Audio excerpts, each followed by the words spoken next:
Sir కేటీఆర్పై కొత్త case వరుస సవాళ్ళు. కేటీఆర్ అరెస్ట్ అంటూ జరుగుతున్న ప్రచారంలో నిజమేంత? అంటే ఈసారి ఏసీబీ నివేదిక ఇచ్చిందండి.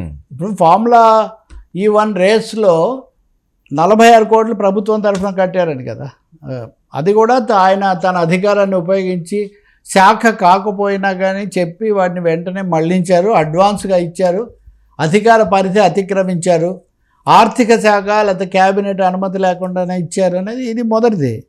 రెండోది, అలా ఇవ్వడం ద్వారా రాష్ట్రానికి నష్టం జరిగిందని. మూడోది, అంతకంటే ముఖ్యమైనది, 46 కోట్లు ఆ ఈ ఫార్ములా రేస్ నిర్వాహకులకు ఇచ్చారు. ఆ ఇచ్చిన సంస్థ నుంచి 42 కోట్లు ఎలక్ట్రల్ బాండ్స్ రూపంలో బీఆర్ఎస్కు వచ్చాయి.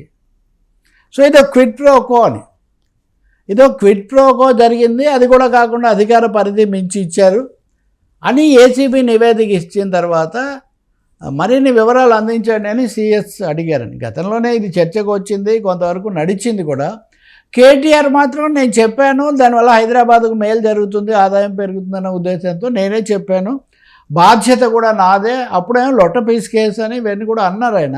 ఇప్పుడు కూడా ఆయన మీరు చేసుకోండి ఏదన్నా అని, దీంతోపాటు ఇంకా చాలా కేసులు సిబిఐకి ఇమ్మంటున్నారు బీఆర్ఎస్ వాళ్ళు. సో ఇది నిజంగా ఇప్పటివరకు కాళేశ్వరం మీద నడుస్తుంది.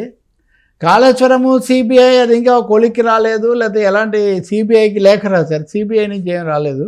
ఇంత లోపల మళ్ళీ గతంలో కాస్త ఒక దగ్గర ఆగిపోయిన ఈ ఫార్ములా E1 ఎందుకు తీశారు అంటే, బీఆర్ఎస్ వాళ్ళ ఆరోపణ ఏమో గ్రూప్ 1 పరీక్షల విషయంలో హైకోర్టులో ఎదురు దెబ్బ తగిలింది కాబట్టి దాని నుంచి డైవర్ట్ చేయడానికి దీన్ని తీసుకొని వస్తున్నారు అని.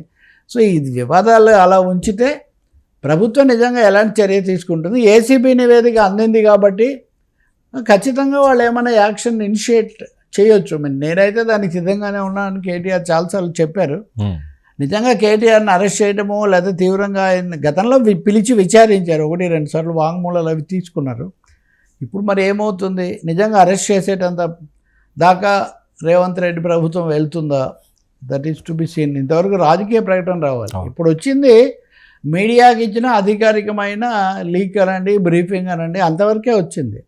పొలిటికల్ స్టాండ్, రాజకీయ నిర్ణయం ఏమిటన్నది మనకు తెలీదు. అది జరిగితే ఖచ్చితంగా అదో తీవ్ర పరిణామం అవుతుంది. ఎందుకంటే ఇప్పటికే ఆ నివేదిక అది అయిన తర్వాత కవితను బయటికి పంపడం, ఆమె హరీష్ రావు మీద ఆరోపణలు చేయడం, హరీష్ రావు ఎదురుదాడి, ఆమె మీద కాదు ప్రభుత్వం మీద. ఇలాంటి పరిస్థితుల్లో కేటీఆర్ కనుక వస్తే ఇది కొత్తగా ఇంకొక డైరెక్షన్లోకి ఇది మారినట్టు అవుతుంది.